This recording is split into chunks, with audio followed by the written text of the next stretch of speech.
If you lined up everyone in my family and asked who the quiet one was, they wouldn't even have to think about it, they'd all point to me. I've never been the loud voice at the table or the guy cracking jokes just to get attention. I don't raise my voice, I don't start drama, and I definitely don't make scenes. Most times, I'm just taking it all in while everyone else talks over each other. Even when I've had good reason to blow up, I've always swallowed it down. That's just how I've always been wired. But here's the thing. People like me, we get overlooked. Folks think if you're not loud, you're not paying attention. But quiet doesn't mean clueless. It means I catch the things others miss. And I don't forget. My younger brother Mark is 2 years behind me. And growing up, we had the kind of bond you'd expect from two boys close in age. Full of noise, punches, and shared secrets. We were tight, even when we were scrapping in the yard or getting grounded for stuff we never admitted to. We shared a bedroom up until I left for college, and during those years we had each other's backs more often than not. But after school, things shifted. Mark found his rhythm in sales and leaned hard into the image. Sharp outfits, a sleek BMW on lease, and a social media profile that made him look like he lived in a GQ spread. I took a different path. I studied engineering, moved to a smaller city, and built a stable life that never needed a spotlight. We still talked, but something had changed. It felt like I was becoming more of a formality than a brother, like he kept in touch because it was expected, not because he wanted to. When Mark got engaged to Lisa, someone I'd only met briefly, twice, I was genuinely happy for him. Really. Even though she struck me as the type who'd describe their relationship like it was a brand and treat my job, designing the guts of wind turbines, like it was some hobby I'd picked up instead of an actual career, I still showed up for him. I sent back the RSVP the day I got the invite, offered to help with tech stuff for the venue, got politely told no thanks, and even chipped in $200 for their joint bachelor-bachelorette weekend. A party I wasn't even invited to. The wedding was held at a vineyard outside the city, the kind of place that tries hard to look rustic but charges like it's royalty. I rented a suit, booked a room nearby, and brought a gift I'd put real thought into. A card with a $1,500 check. That wasn't just a generous gesture. That was me giving what I could, saving over time so I could be part of this big chapter in his life. I meant every word I wrote in that card. As I drove up that morning, I had a weird feeling I couldn't shake. Not nerves exactly. More like a quiet warning in my gut that the day wasn't going to sit right with me. When I got to the venue, I found the seating chart posted at the entrance. I scanned the list for my name once, then again. Nothing. Third time through, still no sign of me. Thinking it had to be some minor mistake, I walked inside and found one of the coordinators. A young woman juggling a clipboard and looking like she'd already run a marathon that morning. "Excuse me," I said. "I think there might be an error. I'm not seeing my name. Anthony." She gave me a tired smile, flipped through some pages, and paused when she spotted my name. Her whole expression changed, not in a good way. "Oh, you're Mark's brother, right?" she asked, her voice suddenly cautious. "Yeah," I said. "Okay, so there were a few last-minute changes. I believe you're seated over near the west wall. There are a few open chairs set up by the photo booth." The west wall? I repeated it in my head.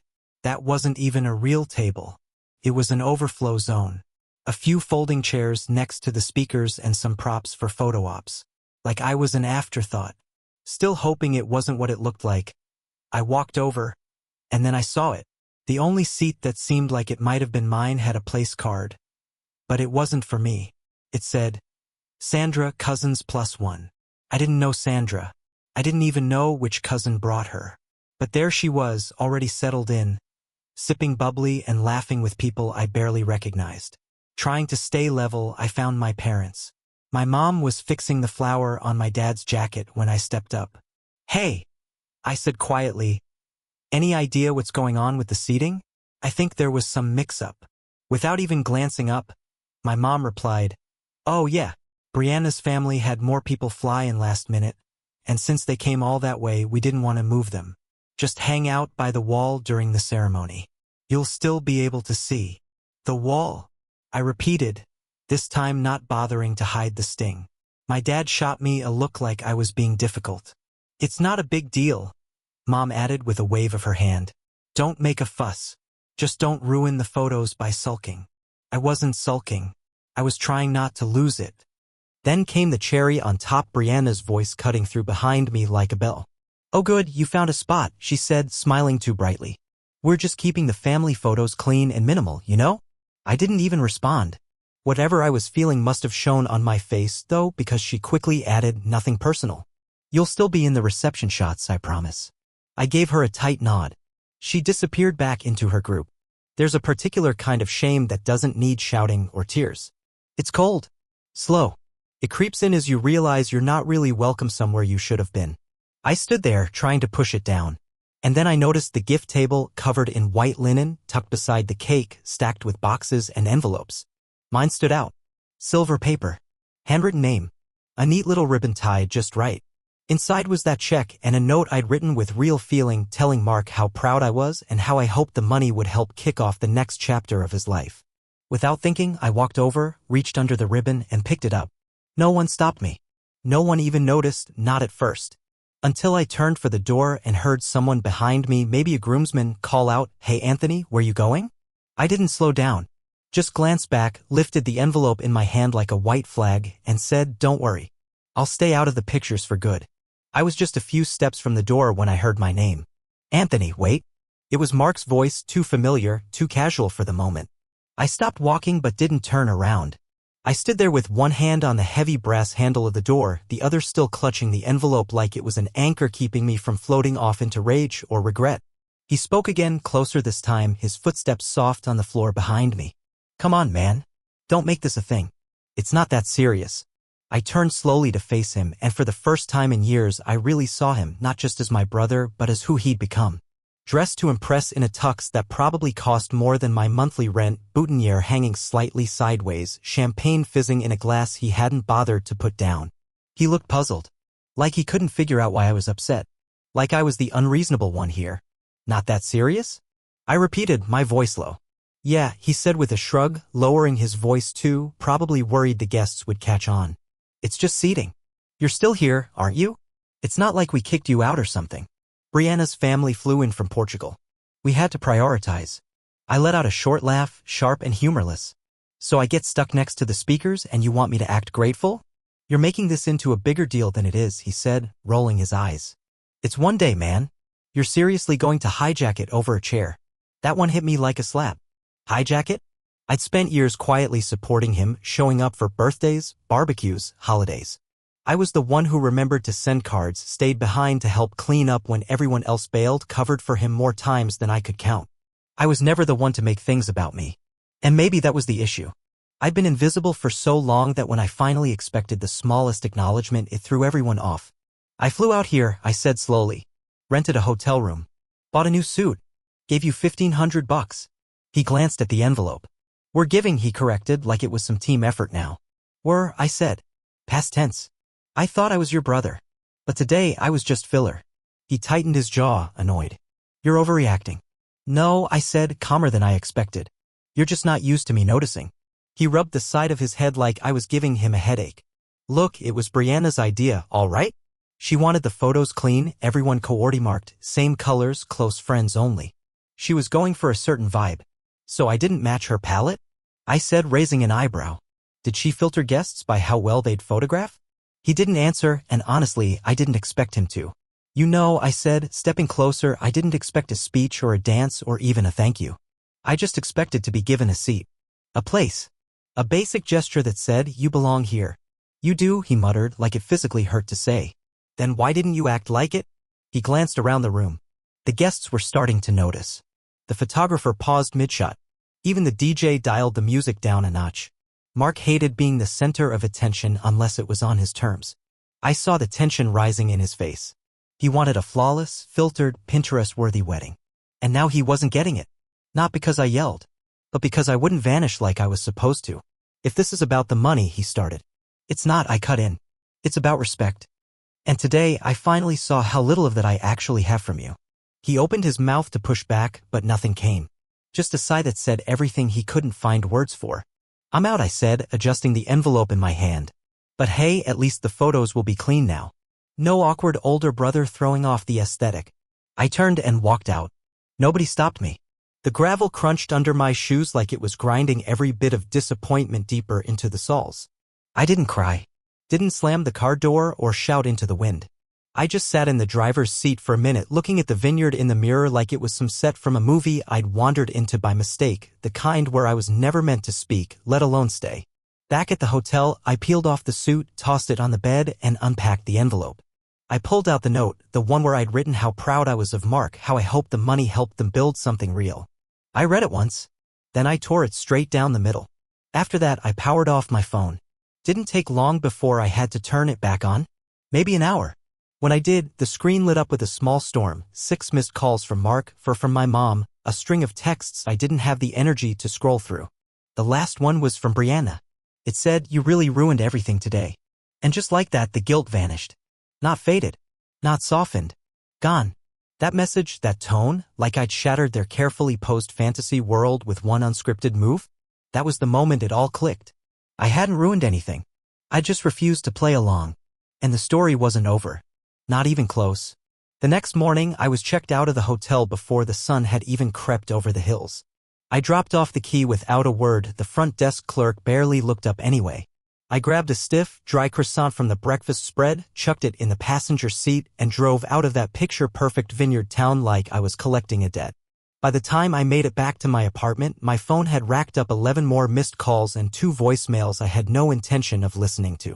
My mom's texts had taken a turn, from scolding to guilt-tripping to one that actually made me laugh out loud. Family means sometimes making sacrifices, Anthony. Sacrifices. I almost replied, but I figured silence would speak louder. I dropped onto my couch without even changing, still in yesterday's jeans, and stared at that message again. Family means sometimes making sacrifices, Anthony. Sacrifices. It read like something you'd find printed on a $3 magnet spinning on a rack at a gas station. Fake. Hollow. Cheap. And the part that really got me? Mark hadn't sacrificed anything. He still had his picture-perfect wedding album. He'd still get the artsy black and white photos posted with captions like #fairytalebegins and #gratefulheart. His bride would still beam for the camera in her custom gown. The photos would be flawless, no mismatched siblings lurking in the background. He got exactly what he wanted. Meanwhile, I'd already been making sacrifices. The difference was nobody had noticed. For the past year and a half, I'd been quietly backing Mark's latest venture, a mattress import startup that was bleeding money like a stuck pig. Nobody in the family knew because I never told them. Not even my closest friends. It started when he called me one night, panicked and out of breath. Said he needed someone to co-sign a loan so he could lock in a warehouse lease and secure an inventory contract. Not for a car. Not a house. For mattresses. The business was still just an idea with a logo. I didn't hesitate. He was my brother. I figured if it works out, good for him. If it doesn't, at least I helped him try. Deep down, maybe I thought it would finally count for something. That he'd finally see me as more than the guy who always showed up and never asked for thanks. I didn't tell our parents. Didn't broadcast it to the family group chat. I just handled it, the forms, the bank calls, the missed payment notices when things got tight. I even wired him $3,000 last fall when a supplier nearly walked away. His response? A quick text, "Appreciate it, bro." That envelope I took back from the gift table? That wasn't just a check. That was me drawing a line. But sitting there in my quiet apartment, surrounded by unopened bills and the dying plants I always meant to water, it hit me this wasn't just about a bad seat at a wedding. They'd forgotten I was part of the picture altogether. So I got to work. I pulled up my files, every email thread, every signed agreement, every piece of paperwork tied to that business loan. I still had full access. I was still listed as a cosigner. And the loan? Nowhere near paid off. I wasn't trying to tank his business. That's not what this was about. But that message from Lisa, "You really ruined everything today," kept echoing in my head. Like the only thing I'd messed up was her photo sequence and not the 18 months I'd spent holding the financial foundation of Mark's little empire together. So I drafted an email. Kept it clean, professional, and to the point. I informed the bank that due to personal and financial reasons I was formally removing myself as cosigner and would no longer authorize the use of my credit or name in any business dealings related to Mark's company. I attached the right documents. CC Mark. Hit send. Then, just to be safe, I forwarded everything to a lawyer friend from college. I wasn't looking for a fight, but I knew Mark. And Brianna? Let's just say I don't trust people who refer to wedding centerpieces as brand touchpoints. About an hour later, my phone lit up. First a call from an unknown number, probably someone from the bank. I let it go to voicemail. Then Mark. This time I answered. Did you just pull out of the loan? He asked. No hello. No warm-up. His voice was tight, like he was holding back a shout in a public place. Yeah, I said. Why now? You're a married man now, I said. Time to stand on your own. There was a pause, long enough to make the silence feel personal. Anthony, come on, he said. This is not the time to be petty. That word again. Petty. Like I was throwing a tantrum over spilled punch instead of untangling myself from a year and a half of unacknowledged responsibility. This isn't petty, I said. It's long overdue. So this is about the wedding? About a chair. No, I said, leaning back, staring at the ceiling like it could give me patience. This is about the pattern. And the chair? That was just the last time I let it slide. He exhaled long and sharp. All right, fine, he said. Come over. Let's talk. We can work something out. You mean like how you worked out where to put me during the ceremony?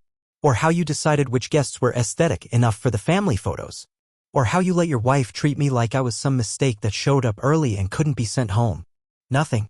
You didn't even check on me, I said. When I walked out, you didn't ask if I was okay. You waited until it hit your balance sheet.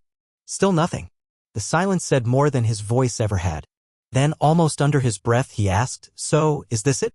Are you just done? I was quiet for a beat, then said what I truly felt. I don't know yet. That depends on you. And I hung up. I didn't feel victorious. I didn't feel like I'd won. I just felt drained. Like I'd finally cleaned up a mess I didn't make, one I'd been tiptoeing around for years. Not just the wedding, or the business loan, or Brianna's text, all of it. All the little ways I was asked to stay small, stay quiet, stay useful without needing anything in return. But here's what I didn't see coming. Mark wasn't the only one shaken by what I did. Turns out the ripple effect had already started. Brianna's father, who'd quietly invested in Mark's company, suddenly had questions. Serious ones. My mom was now trying to schedule a family mediation dinner like we were in a reality show. And my inbox? Lighting up with messages from cousins who, it turned out, had also been bumped from the guest list to make room for Brianna's aesthetic vision. But I'll get to that. Because the moment where things really cracked open, the shift from awkward family tension to something more permanent, came 3 days later. That's when I got a Facebook message from my cousin Ashley. We were never super close. We grew up in the same swirl of chaotic holidays and passive-aggressive potlucks, shared a few eye rolls over the years, but that was about it. So when she reached out, I knew something was up. Ashley's message didn't look like much. Just one sentence. Hey, quick question, were you also told not to be in the family photos? That word also hit me harder than anything Mark had said. We jumped on a call later that evening. No small talk, just straight to it. She'd been tucked away at the last table, the one half shaded by a utility tent next to a propane heater that barely worked. Her husband didn't even have a name card. Just an empty seat with a folded napkin like a placeholder for someone who never showed. Apparently, 2 days before the wedding, Lisa had sent a revised guest flow to the planner. Her words, not mine. Guest flow. Because I guess family didn't quite match the color palette. Ashley had done some digging. She's like that, smart, meticulous, and politely unrelenting. What she found was this: half of our side of the family had been rearranged, reassigned, or quietly pushed out of view. One cousin drove in from out of state, wasn't even offered a drink. Another flew in on points, bought the most expensive item on their registry, a high-end espresso machine, and ended up seated behind a potted tree. Literally. She couldn't even see the first dance.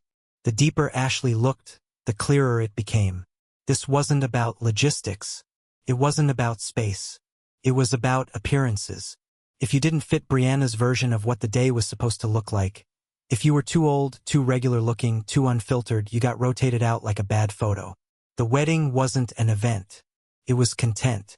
Ashley said, I know it sounds dramatic, but it kind of felt like they didn't want us in the day. Just around it. She wasn't wrong. Later that night, I couldn't help myself. I opened Instagram. There they were, the first wave of wedding photos. Soft lighting, warm filters, faux candid poses. Mark looked like a cologne ad in motion. Brianna, all angles and styled hair, looked straight out of a bridal campaign. The captions? Predictable. Our forever started here. Pure magic. Couldn't have dreamed it better.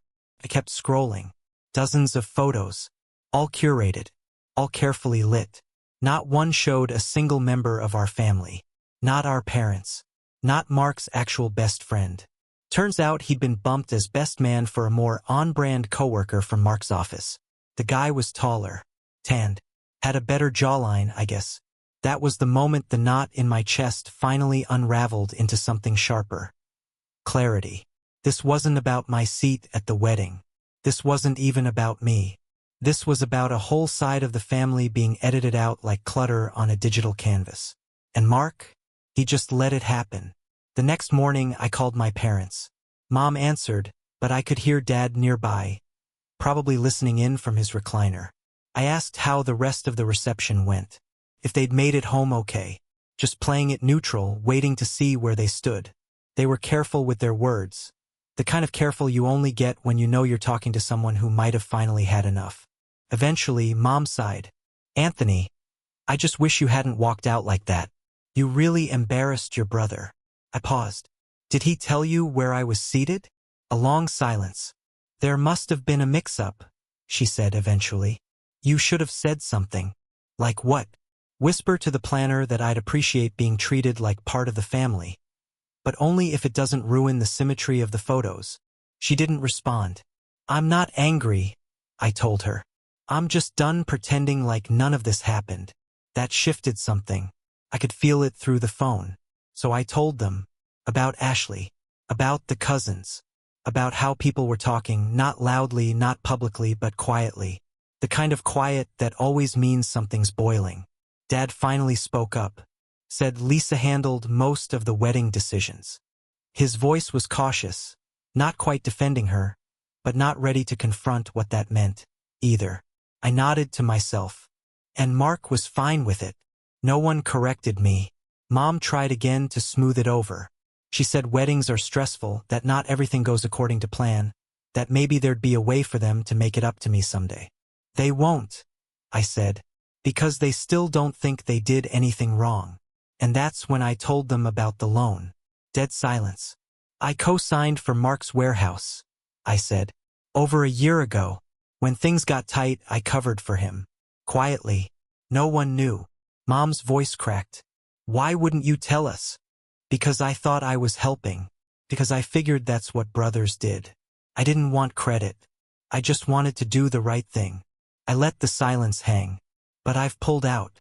The bank's been notified. I'm not on the hook anymore. Dad made a noise. Something between a sigh and a scoff. So now you're just trying to burn it all down? No, I said. I'm just stepping away from the fire I didn't start. That afternoon, I got a call from a number I didn't recognize. It was Brianna's dad, Mr. Lisa. Smooth voice, cool tone, businesslike. He said he'd been reviewing some recent changes in the business paperwork and wanted clarity on what had happened. I explained calmly, clearly, legally. I told him I had co-signed in good faith, kept things afloat when Mark couldn't, and had formally stepped away. There was a long pause. I wish you'd reached out to me directly, he said finally. I wish a lot of things had been handled differently, I said. After that, things moved fast. The ripples turned into waves. Mark left 3 voicemails over the next 2 days. One angry, one weirdly upbeat like we were just going to pretend this was normal.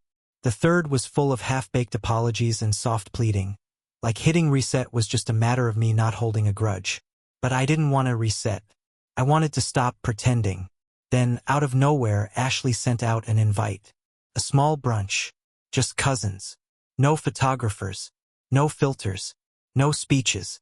Just people showing up because they actually wanted to be there. We met at a local diner. Worn booths, real coffee, and waffles served on chipped plates. It was the opposite of curated. It was honest. We talked. We vented. We laughed at how surreal the whole thing had been.